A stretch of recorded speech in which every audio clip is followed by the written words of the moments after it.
Let me ask you the ridiculous big question. Who do you think is the greatest football, aka soccer player of all time? Can you make the case for Messi? Can you make the case for Cristiano Ronaldo, Pele, Maradona? Does anybody jump to mind?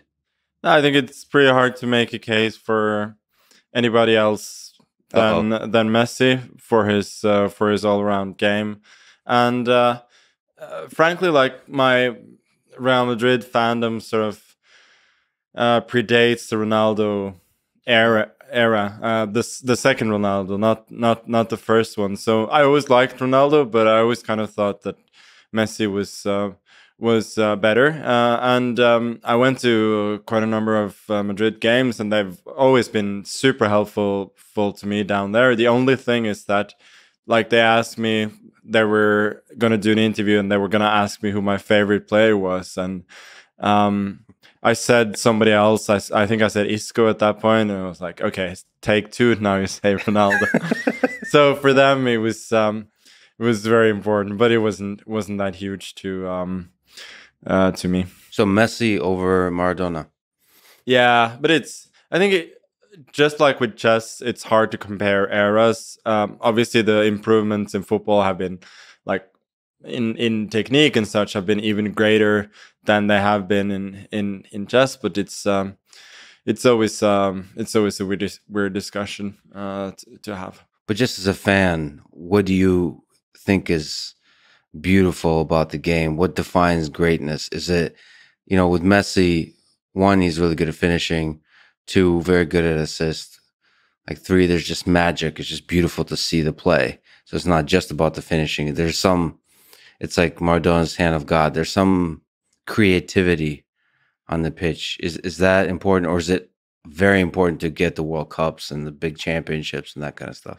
I think the World Cup is pretty overrated, seeing as it's such a small sample size. So it sort of annoys me always when titles are always appreciated so much, even though that particular title can be a lot of luck, or at least some luck.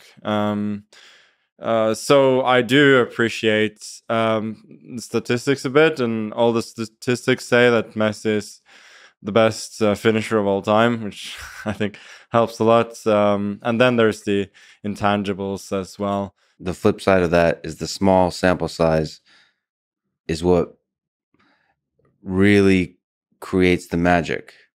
It's just like the Olympics. You basically train your whole life for this. You live your whole life for this, and it's a rare moment. One mistake, and it's all over. That's, for some reason, a lot of people either break under that pressure or rise up under that pressure. You don't admire the magic of that? No, I do. I just think that, like, rising and to the pressure and breaking under the pressure is often a really oversimplified, like, take on what's happening. We do romanticize the game. Yeah. Well, let me ask you another ridiculous question. You're also a fan of basketball. Yes. Let me ask the GOAT question. I'm biased because I went to high school in Chicago. Chicago Bulls during the Michael Jordan era. Let me ask the Jordan versus LeBron James question. Let's continue on this thread of greatness. Which one do you pick, or somebody else? So I'll give you a completely different answer. Depending on my mood and depending on whom I talk to, I pick one of the two, and then I try to argue for that. It's the quantum mechanical thing. Well, can you what would if you were to argue for either one? Statistically, I think LeBron James is going to surpass Jordan. Yeah, no doubt.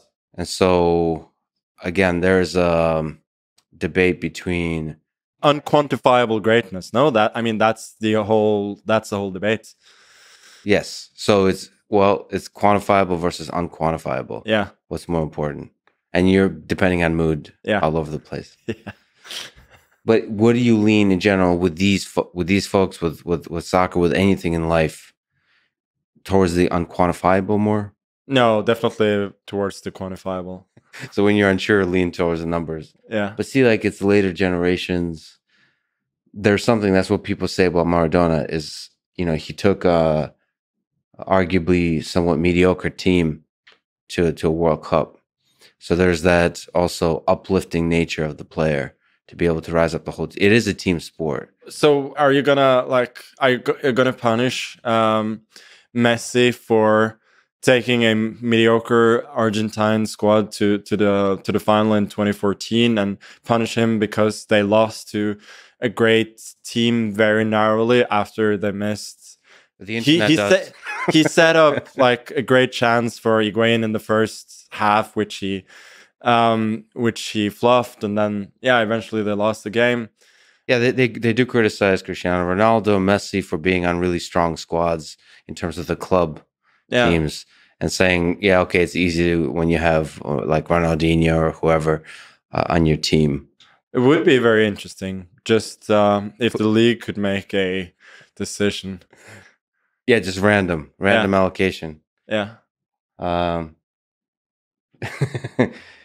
just every single game, just keep relocating, or maybe once a season, or every season you get random. Yeah, but let's say every player, if let's say they sign a 5-year contract for a team, like one of them you're going to get randomly allocated to let's say a bottom half team.